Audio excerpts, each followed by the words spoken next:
Hello everyone, this is Surabhi. Welcome to study hacks. Video जो है ये काफ़ी ज़्यादा इंपॉर्टेंट होगी। यूपीएससी प्रीलिम्स एमसीक्यूज जो है वो यहाँ पे डिस्कस करूँगी। टोटल 10 क्वेश्चंस रहेंगे आप लोगों के लिए जो इंपॉर्टेंट है, ठीक है, जो मैं आप लोगों को पढ़ा भी चुकी हूँ, उसी से रिलेटेड क्वेश्चंस हैं। तो देखेंगे आप लोगों की रिवीजन कैसी है और एलिमिनेशन मेथड जो है क्वेश्चन में कैसे हम यूज़ कर सकते हैं, वो चीज़ों को भी हम अच्छे से देखेंगे। तो पहला क्वेश्चन है वो देखिएगा, ठीक है, और क्वेश्चन को ध्यान से पढ़िएगा, ठीक है। तो आप लोगों ने जो आंसर्स देने हैं वो कमेंट बॉक्स में देने हैं हर एक क्वेश्चन के। पहला क्वेश्चन ये है कि with reference to cotton, cotton के बारे में यहाँ पे बात की जा रही है, यानी कि कपास के बारे में। स्टेटमेंट बतानी है कौन से इसके रिगार्डिंग सही है, ठीक है। पहली स्टेटमेंट में क्या बोला गया है, और सबसे पहले आप लोगों ने ये भी ध्यान देना है क्या पूछा है उन्होंने क्वेश्चन में, ठीक है। तो करेक्ट पूछा है, इनकरेक्ट पूछा है, ये चीज़ को भी आपने ध्यान में लेके चलना है, ठीक है। कई बच्चे जो हैं इसके चक्कर में क्या करते हैं, क्वेश्चन को गलत कर देते हैं, ठीक है। ड्रॉट रेजिस्टेंट क्रॉप, ये क्या है, ड्रॉट रेजिस्टेंट क्रॉप है, यानी कि सूखे वाला जो इलाका है, ठीक है, वहाँ पे ये उगाई नहीं जाती है और ये सुटेबल है किसके लिए, एरिड क्लाइमेट के लिए, ठीक है। तो सॉइल जो है, जो स्पेशली जो डेक्कन प्लेट्यू में सॉइल पाई जाती है, वो सुटेबल रहती है कॉटन क्रॉप्स को उगाने के लिए, ठीक है।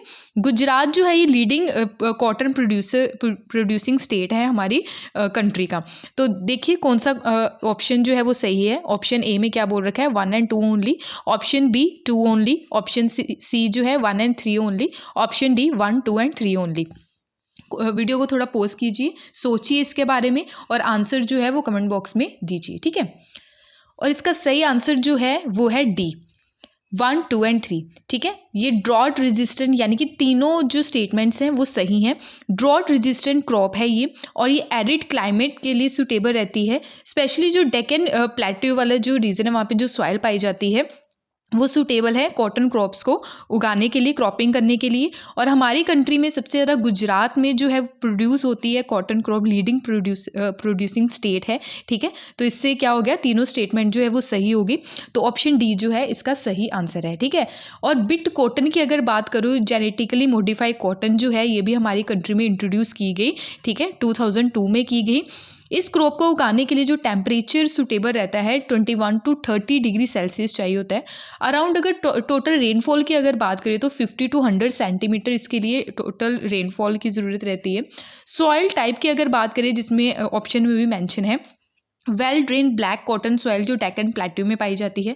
टॉप प्रोड्यूसिंग जो कॉटन स्टेट है, ये नोट डाउन कर लीजिएगा, पहले नंबर पे तो गुजरात है, सेकंड महाराष्ट्र, तेलंगाना, आंध्र प्रदेश एंड राजस्थान, ठीक है। तो ये कुछ इंपॉर्टेंट फैक्ट थे इसके बारे में, कॉटन के बारे में। तो आई होप आपको ये क्वेश्चन जो है वो क्लियर हुआ होगा।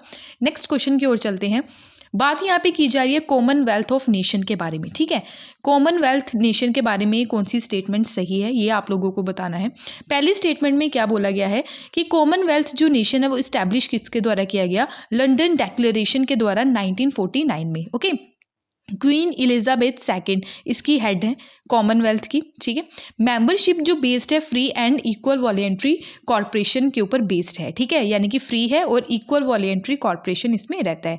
तीनों स्टेटमेंट्स आपके सामने है। ऑप्शन आपने बताना है कि कौन सा सही है। ऑप्शन फर्स्ट में ही बता रखा है 1 and 2 only. Option B 2 only. Option C 1 and 3 only. Option D 1, 2 and 3 only, ठीक है। वीडियो को पॉज कीजिएगा, देखिएगा, सोचिएगा इसके बारे में और आंसर जो है वो कमेंट बॉक्स में बताइएगा, ठीक है। तो इसका आंसर जो है वो है ऑप्शन डी, यानी कि तीनों की तीनों स्टेटमेंट्स जो हैं वो तीनों की तीनों सही हैं, ठीक है। तो कॉमनवेल्थ डिक्लेरेशन के थ्रू इसको इस्टेब्लिश किया गया था 1949 में। क्वीन एलिजाबेथ जो है, लंदन की क्वीन जो है, इसकी हेड रहती है कॉमनवेल्थ की।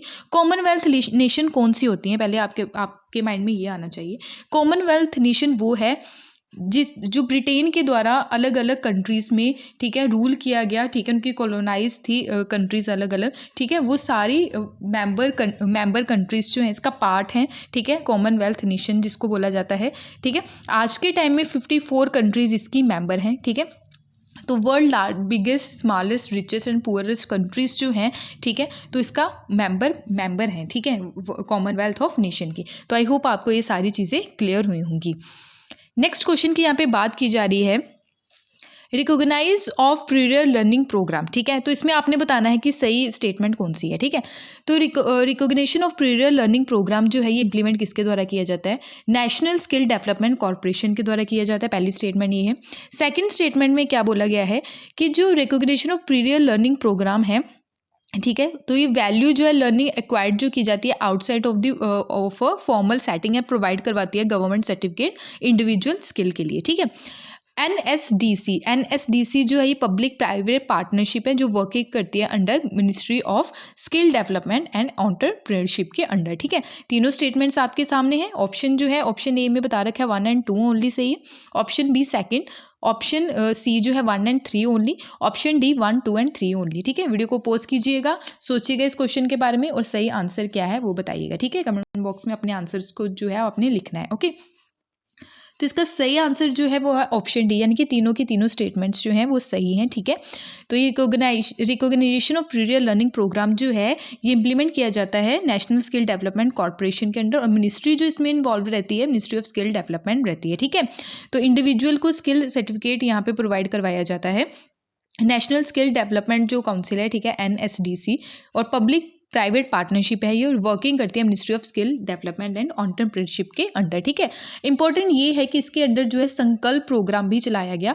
तो संकल्प की फुल फॉर्म आप लोगों को याद रखनी है, skill acquisition and knowledge awareness for livelihood promotion, और ये सेंट्रली स्पॉन्सर स्कीम है संकल्प। ठीक है। सेंट्रल स्पॉन्सर स्कीम का मतलब क्या रहता है, यानी कि सेंटर और स्टेट दोनों मिलकर यहाँ पे काम करते हैं। तो यहाँ पे जो स्टेटमेंट है तीनों की तीनों सही हैं, ऑप्शन डी इसका सही आंसर है। तो आई होप आपको ये सारी चीज़ें क्लियर हुई होंगी। नेक्स्ट क्वेश्चन के बारे में बात करते हैं जो काफ़ी ज़्यादा इंपॉर्टेंट है, बहुत बार मैंने डिस्कस भी किया है इसके बारे में। ठीक है।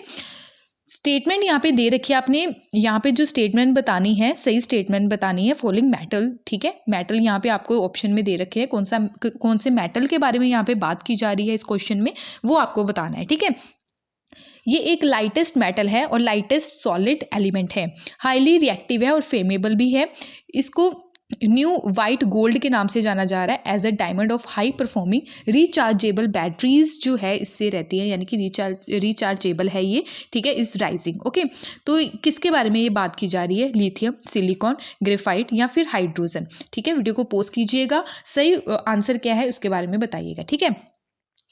तो इसका सही आंसर क्या है, लिथियम। ठीक है। लिथियम के बारे में यहाँ पे बात की जा रही है, क्योंकि लिथियम का यूज़ जो है इलेक्ट्रिकल व्हीकल में भी करने की यहाँ पे बात की जा रही है। ठीक है। तो ये काफ़ी ज़्यादा इंपॉर्टेंट है। क्लियर। तो आई होप आपको ये सारी चीज़ें क्लियर होंगी। लाइटेस्ट मेटल है ये, लाइटेस्ट सॉलिड एलिमेंट भी है, हाईली रिएक्टिव है और फेमेबल भी है। इसको न्यू वाइट गोल्ड के नाम से भी जाना जा रहा है आज के टाइम में, और हाई परफॉर्मिंग रिचार्जेबल बैटरीज जो है यूज़ की जाएगी इलेक्ट्रिकल व्हीकल्स में। ठीक है। तो आई होप आपको ये चीज़ें क्लियर हुई होंगी। नेक्स्ट क्वेश्चन के बारे में बात की जा रही है, ये भी लिथियम से ही रिलेटेड है। लिथियम ट्रायंगल कौन सी कंट्रीज को बोला जाता है, इंपॉर्टेंट है। ठीक है। तो ये आप बोल सकते हैं 6th क्लास के एनसीईआरटी का क्वेश्चन ये निकल के आया है। ठीक है। तो लिथियम ट्रायंगल जो है वो कौन कौन सी कंट्रीज़ को बोला जाता है, ऑप्शन ए में है Chile, Argentina, Bolivia, option B जो है Pakistan, Afghanistan, Iran, option C है Myanmar, Thailand, Vietnam, option D है कनाडा, यूएस और मैक्सिको। वीडियो को पॉज कीजिएगा, सही आंसर क्या है उसके बारे में बताइए। ओके। तो सही आंसर है इसका ऑप्शन ए। ठीक है। Chile, Argentina and Bolivia. Chile, Argentina और बोलीविया को क्या बोला जाता है, लिथियम ट्रायंगल बोला जाता है। यहाँ पे भी आप देख सकते हैं, मैप आपके सामने है। ठीक है। बोलीविया है ये, बोलीविया की कैपिटल क्या रहती है, ला पेज। ठीक है, याद रखिएगा। अर्जेंटीना है। ठीक है। और यहाँ पे चिली। ओके। लिथियम ट्रायंगल इसको बोला जाता है, कंट्रीज का नाम याद रखिएगा जो काफ़ी ज़्यादा इंपॉर्टेंट है। तो आई होप आपको ये क्वेश्चन भी क्लियर हुआ होगा। ओके। यहाँ पे आप देख सकते हैं पाकिस्तान, अफगानिस्तान और ईरान जो है यहाँ पे ओपियम की खेती की जाती है। गोल्डन क्रीसेंट किसको बोला जाता है, गोल्डन जो ट्रायंगल है ये ट्रायंगल में आ जाएगा। गोल्डन क्रीसेंट जो है Myanmar, Thailand, Vietnam, Canada, USA और मैक्सिको। यहाँ पे एलिमिनेशन मेथड यूज़ करके भी हम जो है क्वेश्चन को सॉल्व कर सकते थे। ठीक है।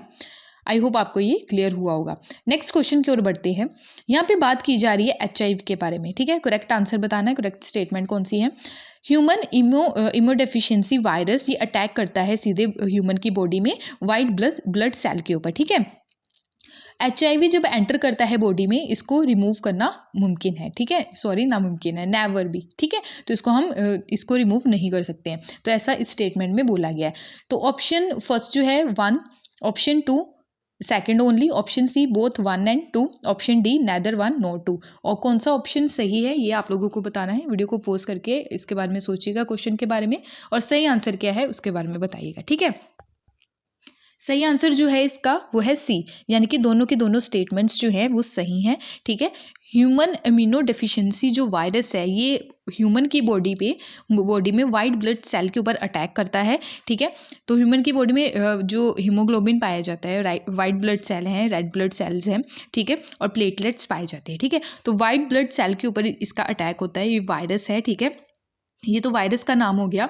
अगर बीमारी का नाम बोले तो वो है एड्स। ठीक है, जिसकी फुल फॉर्म है एक्वायर्ड इम्यून डेफिशिएंसी सिंड्रोम। ठीक है, जैसे आप बोल सकते हैं कोरोना वायरस की जो इसका बीमारी का नाम क्या है, सीवियर एक्यूट रेस्पिरेटरी सिंड्रोम। ठीक है, तो वैसे ही इसका भी आपको ads acquired immuno deficiency syndrome बीमारी का नाम देखने को मिलेगा।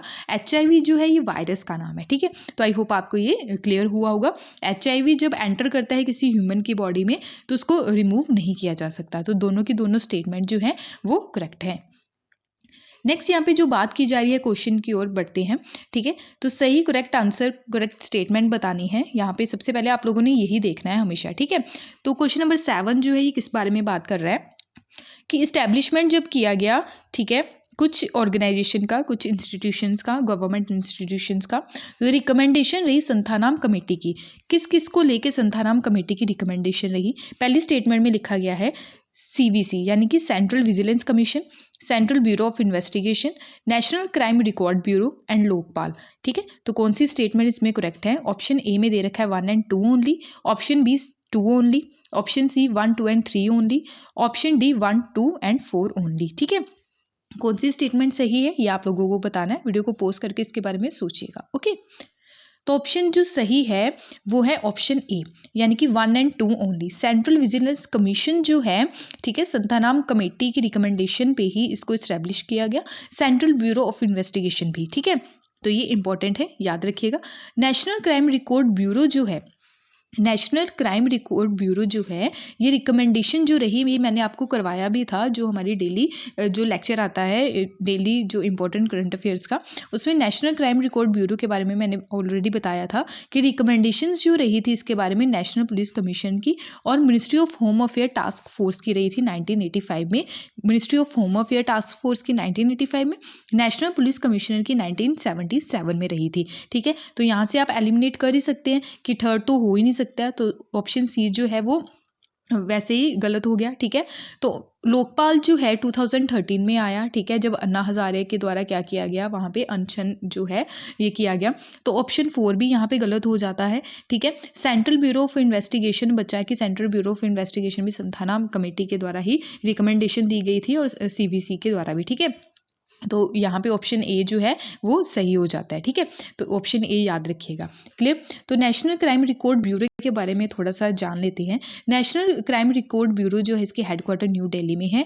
1986 में नेशनल क्राइम रिकॉर्ड ब्यूरो को सेटअप किया गया था और ये मिनिस्ट्री ऑफ होम अफेयर के अंडर है। रिकमेंडेशन मैंने आपको स्टार्टिंग में बता दी कि नेशनल पुलिस कमीशन 1977 में और ministry of home affair task force जो है 1985 में रिकमेंडेशन दी गई थी। एक रिपोर्ट जो है इनके द्वारा प्रस्तुत की जाती है, क्राइम इन इंडिया रिपोर्ट, और ये 1953 से प्रस्तुत की जानी स्टार्ट की गई। तो आई होप आपको ये चीज़ें क्लियर हुई होंगी।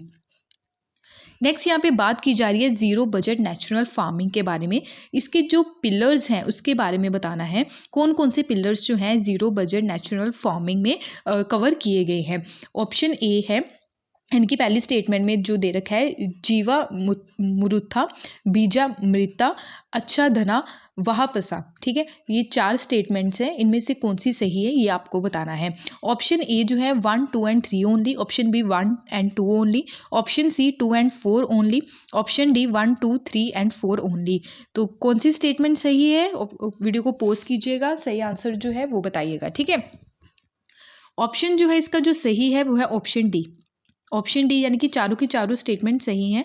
ठीक है, यानी कि इसके 4 जो पिलर्स हैं ज़ीरो बजट नेचुरल फार्मिंग के। ज़ीरो बजट नेचुरल फार्मिंग आखिर है क्या? यानी कि केमिकल फ्री एग्रीकल्चर लेके आना, वो मेथड यूज़ करना है, that is zero budget natural farming. ठीक है, तो कोप यानी कि कॉन्फ्रेंस ऑफ पार्टीज 14 में हमारी कंट्री के द्वारा इसके ऊपर फोकस देने की बात की गई थी, ज़ीरो बजट नेचुरल फार्मिंग की, और साथ ही साथ फार्मर्स की जो इनकम है वो डबल करनी है, यानी कि इसी ईयर 2022 में।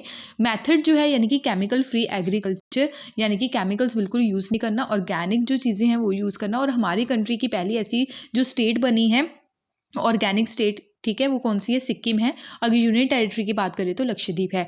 प्रमोट किया जाएगा इसके चलते एग्रीकल्चरिस्ट, यानी कि ये किसके द्वारा प्रमोट किया गया था? जीरो बजट नेचुरल फार्मिंग को फर्स्ट टाइम एग्रीकल्चरिस्ट थे सुभाष पालेकर, 1990s में इसको प्रमोट किया गया इनके द्वारा। एम क्या है कि जो कॉस्ट रहेगी इस प्रोडक्शन में वो नियरली ज़ीरो होगी, ठीक है। तो main cost of production nearly zero करने की बात की गई है यहाँ पे। तो आई होप आपको ये सारी चीज़ें क्लियर हुई होंगी। तो चारों की चारों स्टेटमेंट जो है वो सही है। ओके, 4 पिलर्स जो है ये याद रखिएगा। ओके, नेक्स्ट जो यहाँ पे बात की जा रही है, आपने बताना है, ये देखो यहाँ पे नोट करेक्ट, यानी कि जो गलत स्टेटमेंट है उसके बारे में आपने बताना है, ठीक है। तो यहाँ पे हम एलिमिनेशन मेथड भी यूज़ कर सकते हैं, ठीक है, अगर आपको क्वेश्चन के बारे में यानी कि इसका आंसर नहीं पता है तो, ठीक है। तो सेंट्रल ब्यूरो ऑफ इन्वेस्टिगेशन यानी कि CBI के बारे में यहाँ पे स्टेटमेंट्स जो दे रखी हैं, इनमें से कौन सी गलत है वो आपको बताना है। ओके, यानी कि ये कौन सी मिनिस्ट्री के अंडर आती है? मिनिस्ट्री ऑफ होम अफेयर यहाँ पे बता रखा है पहली स्टेटमेंट में, ठीक है। इस्टेब्लिश इसको किया गया किसकी रिकमेंडेशन पे? संथानाम कमेटी की रिकमेंडेशन पे, और ये स्टैट्यूटरी बॉडी है, ठीक है। ऑप्शन ए है 1 and 3 only, option B 1st and 2nd only, option C 2 and 3 only, option D 1, 2 and 3 only. सोचिएगा इसके बारे में, इस क्वेश्चन के बारे में, ठीक है। अभी हमने कुछ चीज़ें डिस्कस की हैं, ठीक है। तो बताइएगा इसका सही आंसर क्या है वीडियो को पॉज करके। तो इसका सही आंसर जो है ऑप्शन ए, ठीक है, 1 and 3 ओनली। तो ऑप्शन ए इसका सही आंसर है। तो याद रखिएगा, यानी कि हमने पहले ही पढ़ा कि ये कौन सी मिनिस्ट्री के अंडर आती है। तो ये ministry of personal pension and public grievances के अंडर आती है, ना कि होम अफेयर्स के अंडर आती है। और ये स्टैट्यूटरी बॉडी बिल्कुल नहीं है, यानी कि ये पावर अपनी किससे लेती है? Delhi special police establishment act 1946 से ये अपनी पावर लेती है। और इस्टेब्लिश तो इसको किया गया था संथानाम कमेटी, ठीक है। ऑप्शन सेकंड तो सही हो गया, ऑप्शन 1 and 3 जो है ये गलत है। तो यही आपका सही ऑप्शन है। तो आई होप आपको ये चीज़ें क्लियर हुई होंगी। इसके अलावा अगर हम देखें तो CBI जो है इसको 1963 में इस्टेब्लिश किया गया। कुछ जो केसेस है ये हैंडल किए जाते हैं CBI के द्वारा, जैसे कि एंटी करप्शन क्राइम्स के केसेस हो गए, इकोनॉमिक क्राइम्स के केसेस हो गए, स्पेशल क्राइम्स के केसेस, शो मोटो केसेस। ये केसेस जो है ये CBI जो है वो हैंडल करती है। तो आई होप आपको ये चीज़ें क्लियर हुई होंगी। नेक्स्ट यहाँ पे बात की जा रही है, क्वेश्चन नंबर 10 है आपके सामने। सही स्टेटमेंट आप लोगों को बतानी है। पहली स्टेटमेंट में क्या लिखा है कि all India quarterly establishment based employment survey conduct करवाया गया लेबर ब्यूरो के द्वारा, ठीक है। एरिया जो है फ्रेम इस्टेब्लिशमेंट सर्वे का, ये वन ऑफ द कंपोनेंट है क्यूईस का। क्यूईस यानी कि all India quarterly establishment based employment survey, ठीक है। ऑप्शन ए जो है first only, option B second only, option C both 1 and 2 only, option D जो है नेदर 1 नो 2। सही करेक्ट आंसर क्या है ये आप लोगों ने बताना है, करेक्ट स्टेटमेंट। तो वीडियो को पोस्ट करके आप सही आंसर जो है वो कमेंट बॉक्स में ज़रूर लिखिएगा, ठीक है। तो सही ऑप्शन क्या है इसका? ऑप्शन सी, यानी कि बोथ 1 and 2 स्टेटमेंट जो है वो सही है, ठीक है। दोनों के दोनों स्टेटमेंट सही है। तो ये था डिस्कशन, काफ़ी ज़्यादा इंपॉर्टेंट, ठीक है। अगर आपको सही लगा हो तो प्लीज़ बताइएगा। आने वाले टाइम में भी ऐसी जो वीडियोस है वो लेके आऊँगी क्वेश्चन से रिलेटेड, प्रीलिम्स क्वेश्चन से रिलेटेड। PDF के लिए आप टेलीग्राम ज्वाइन कर सकते हैं, इंस्टाग्राम पे भी आप फॉलो कर सकते हैं। अगर वीडियो पसंद आई तो प्लीज़ लाइक शेयर सब्सक्राइब ज़रूर कीजिएगा। Thank you for watching my video. जय हिंद।